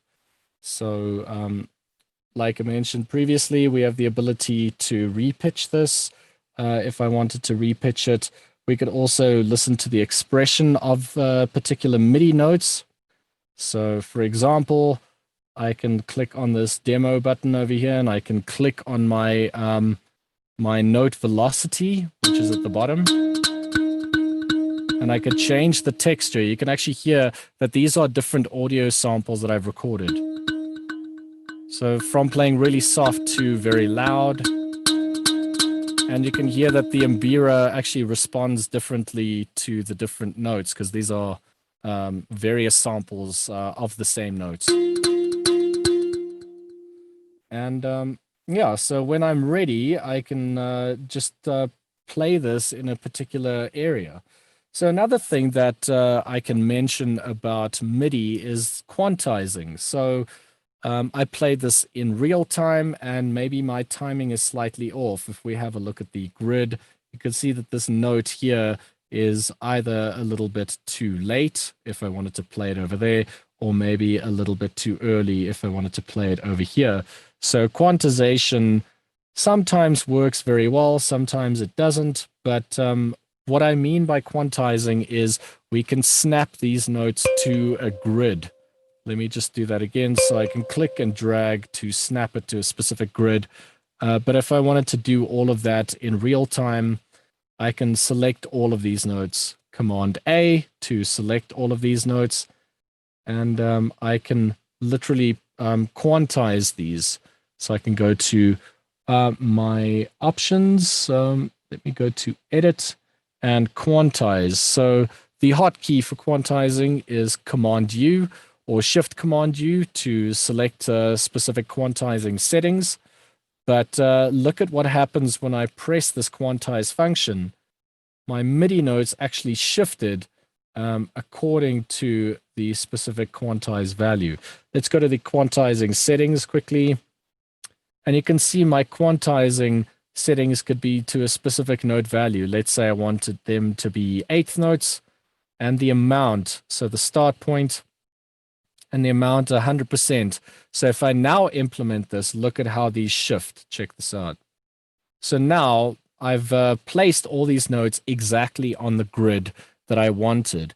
Sometimes that is a good way of working, because then everything is accurate to your master tempo.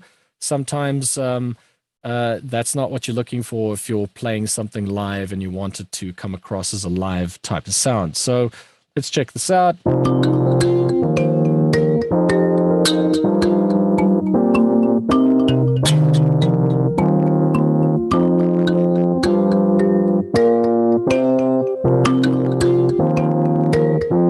I mean, with a delay, it might work.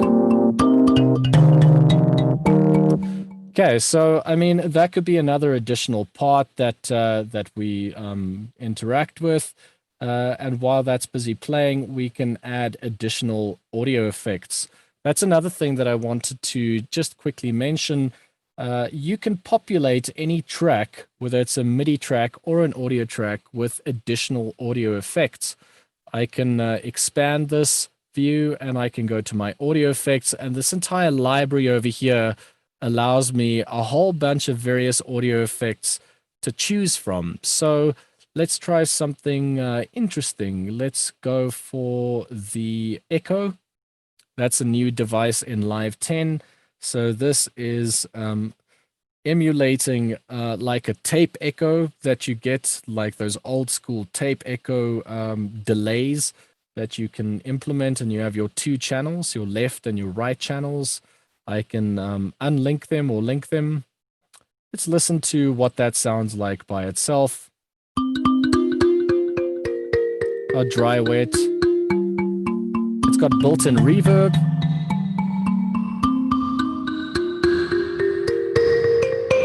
It's got feedback.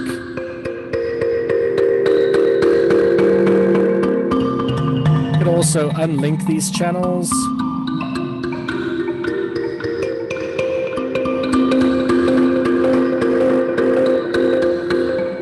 So that's that completely changes the way that this instrument is actually being expressed by just bringing in another audio effect like the echo. It's a very interesting way of kind of expanding your sonic palette by exploring various audio effects. So this is the echo. We could obviously implement a whole bunch of modulation and a whole bunch of other ways to interact with it. You've got a built-in filter system over here, so whether it's low pass or high pass filtering. But yeah, so that's one way of working with it. Let me show you something else that I can also bring in, and that is something called a MIDI effect. So as we are dealing with a MIDI instrument, we are creating these MIDI notes on the piano roll that you can see here. And these MIDI notes, in terms of the chain of the signal, this is MIDI information that runs over here from the left-hand side to the right-hand side. So before we voice the actual samples that make up this instrument, we can actually interact with the MIDI, with MIDI effects beforehand. Some of you might have heard of something called an arpeggiator. I'm going to expand my browser again, and let's have a look at the MIDI effects tab. And I'm going to bring in an arpeggiator, and look at this. So if I bring in my arpeggiator beforehand, and let me just minimize that, you can see what's going to happen is when I press down on one MIDI note, it's now going to arpeggiate by voicing a whole bunch of MIDI notes in a sequence. So if I just create one MIDI note, let me demo this very quickly. If I just press play or press one MIDI note over here, you can hear that you have more than one MIDI note being generated. And we can hold this, and we can create like a whole bunch of steps, and you can generate a very interesting result just by singular MIDI notes. Check this out.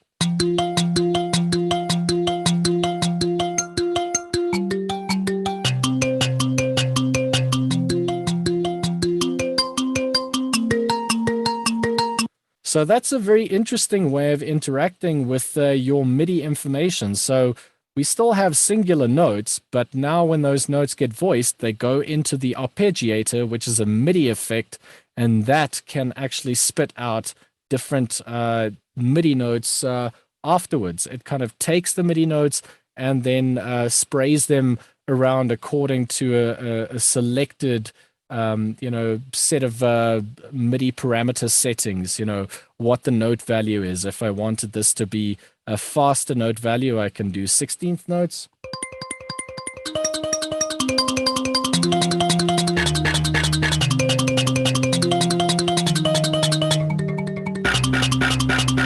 You get the idea. So let's play around with that and see what we could generate. So let's just press play here.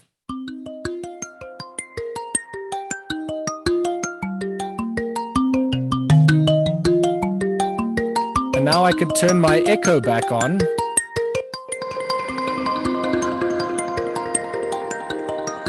And now we're generating a whole different type of texture with the use of MIDI and audio effects.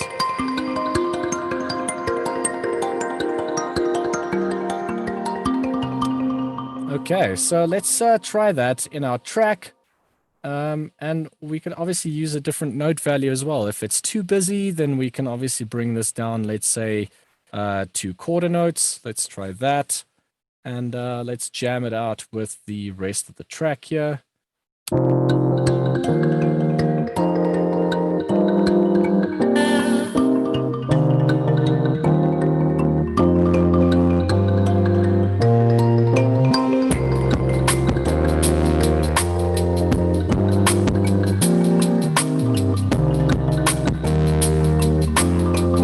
Let's try a different note value.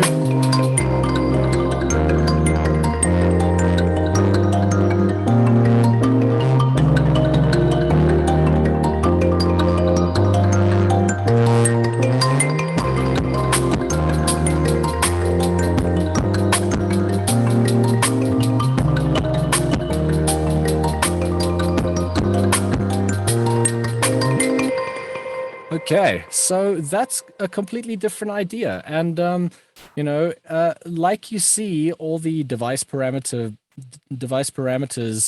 that we can interact with, we could also switch devices on and off.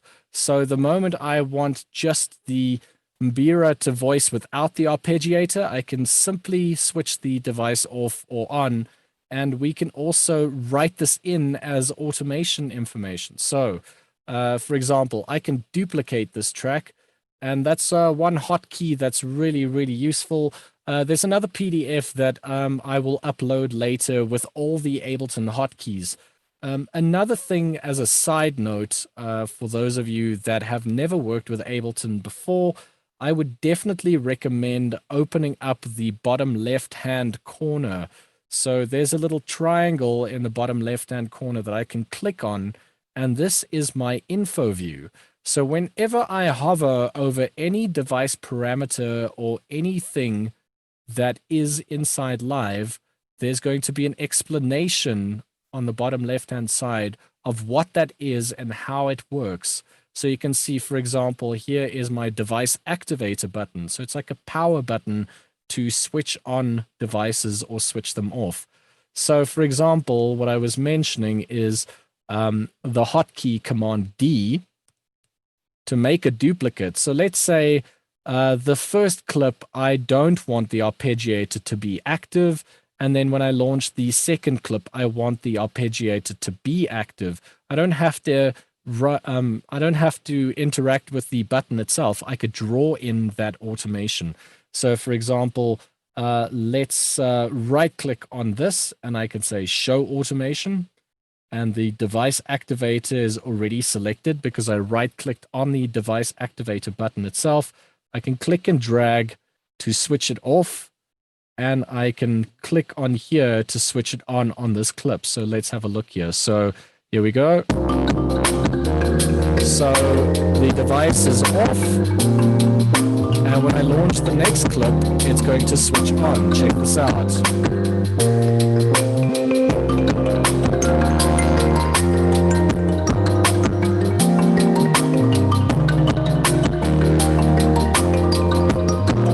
So there we go. So that's also another way of taking an idea and expanding it. You know, sometimes working with a couple of core elements and a smart way of interacting with those elements, whether they're MIDI or audio, can completely open up a whole new perspective on how we can actually write music. You don't have to have thousands and thousands of clips.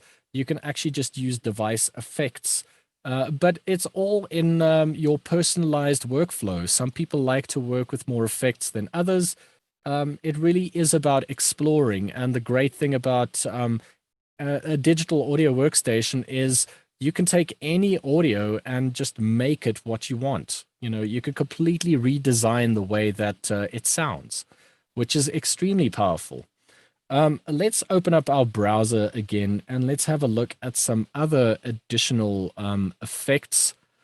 Let's see. So we've got your standardized effects like amp simulators, an auto filter, which obviously allows us to filter. Let's put that on the drums.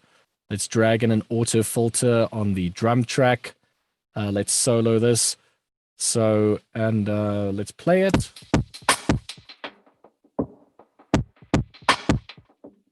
So you can easily just create like a little break to make your drums sound lo-fi. We can select various filter types. You can see I'm hovering over this, and then my info view is actually explaining to me, there we go, there's your low pass filter, there's a high pass filter, your band pass and notch, and so on. So let's try a little high pass break. And we can obviously do the same thing we did with the other device activator. We could write it into the clip. So I could duplicate this clip, and let's say I want to right click on this device activator, show automation. Let's switch off the auto filter device for that, and let's switch it on for this.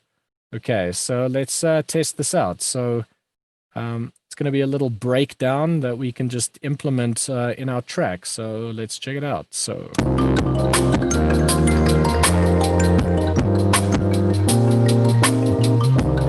and now it's going to go to the lo-fi break. Check this out.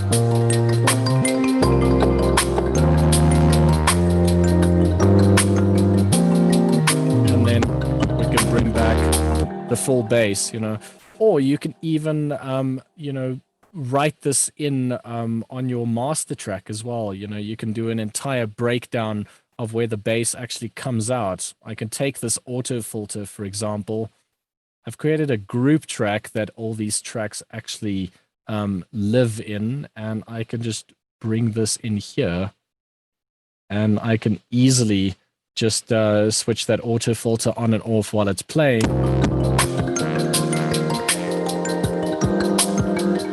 And then bring it back. You know, so various ways that we can interact. Let's try a different filter type.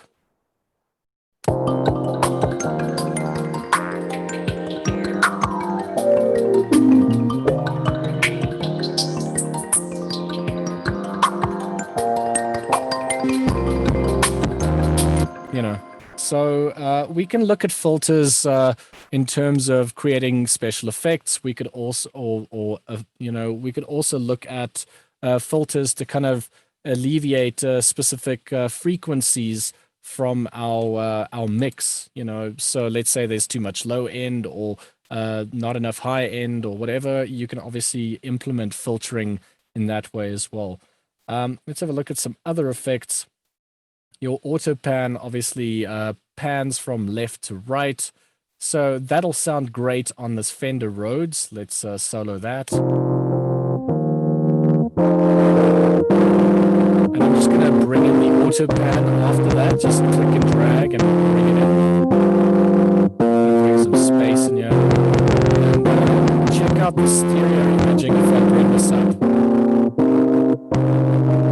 So now, look at this graphically, we're also panning left and right to create much more of a three-dimensional kind of experience in terms of the Fender Rhodes sound.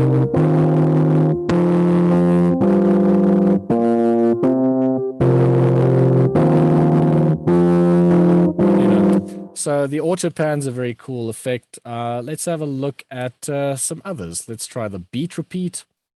That's going to chop up incoming audio.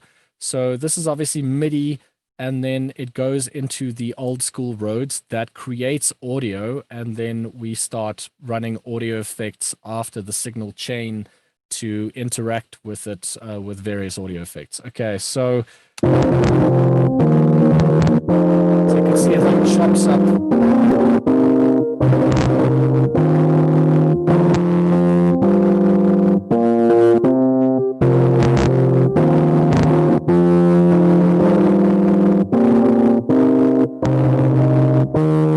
let's try the beat repeat on some drums, just to make it a lot more apparent. Bring this in and drop it in here. And yeah, let's listen to what that sounds like.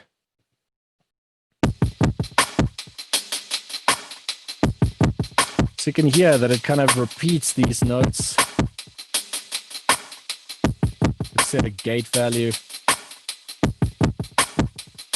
Could change note values.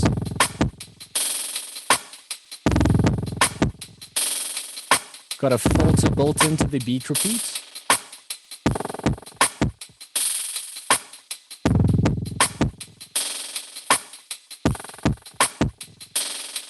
Create some variations. So the beat repeat's very cool. I mean, you could do that on vocal as well. Let's try it on that vocal sample. That would actually sound really nice. You could generate some interesting sounds with that as well. So this is just my audio clip.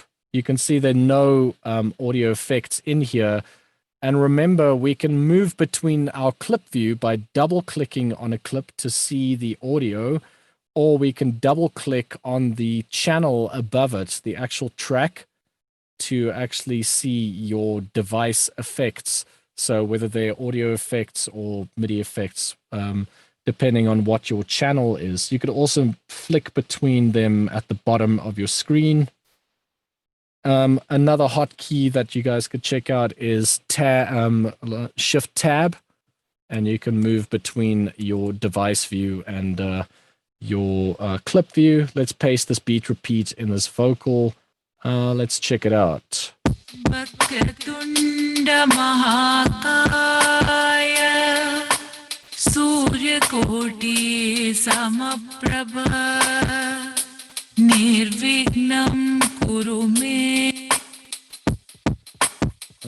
bring this in.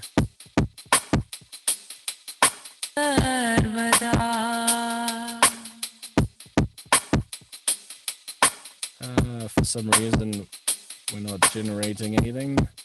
Let's try some presets very quickly.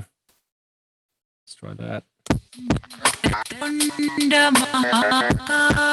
So yeah, this is another thing that I mentioned briefly. But if you're dealing with any instruments or any audio effects in your browser, you can see you can actually expand the view over here to find a preset, and you can simply drag and drop to implement a different type of preset that Ableton is already set up. So instead of kind of messing around with so many device parameters, an easy way of kind of getting a different type of sound with the same effect is simply expanding this window and then dragging and dropping or double clicking.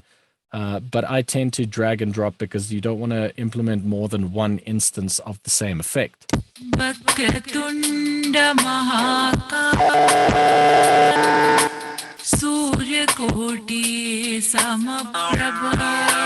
Wow.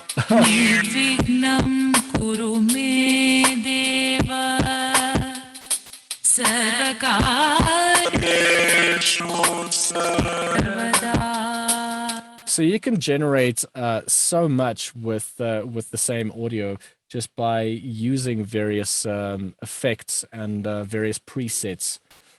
So I would definitely implore you to explore this entire list. I mean, there's an extensive list of audio effects that you guys can check out. Another thing that I wanted to mention, let me just kind of take a bit of a break from Ableton very briefly. So a couple of things that was probably shared with you. If not, it'll definitely be shared with you. I'm just going to go to my web browser very quickly to show you guys a couple of resources that I would recommend. So first of all, this is obviously the PDF that I'm going to be sharing with you guys. So you can see here is a picture of your audio interface. These are different types of ways that you can connect your audio interface to your computer, to Ableton. There's a whole list of information on these PDFs. I mean, this particular document is like 40 pages. And you guys can, keep it and in your own time kind of expand your understanding. Like I mentioned, the show hide arrangement view, show hide session view, and so on. So we can obviously explore these PDFs, and you guys could check that out. Another website that I would definitely recommend is this learningmusic.ableton.com. This was designed by Dennis DeSantis at Ableton, and this is a web page that you visit. And this fantastic web page allows you to make music on whatever web browser you use, whether it's Safari or Google Chrome. You have the ability to interact with your various, instances of examples that they show you. So this is actually just an implementation of clip view. You can see you've got various drum loops here that you could press play or stop with. And you can kind of pick, different order of clips and have them play in certain sequences. So this is a fantastic website to explore. I would definitely recommend you guys check it out. And then you just scroll to the next lesson, and then you'll actually see that there are, this is obviously how a sequencer works in terms of creating a beat. So then you could press play here, and then you can set the tempo, and you can hear your various hi-hats. You can bring in different drum notes here, and you can sequence some drum patterns as you see fit, and then you can go to the next lesson and so on. So for those of you that haven't worked with a DAW, this is a fantastic resource to really kind of wrap your head around how the MIDI piano roll works, as well as how your various note subdivisions work as a resource. So I would definitely recommend you guys check it out. Another, yes?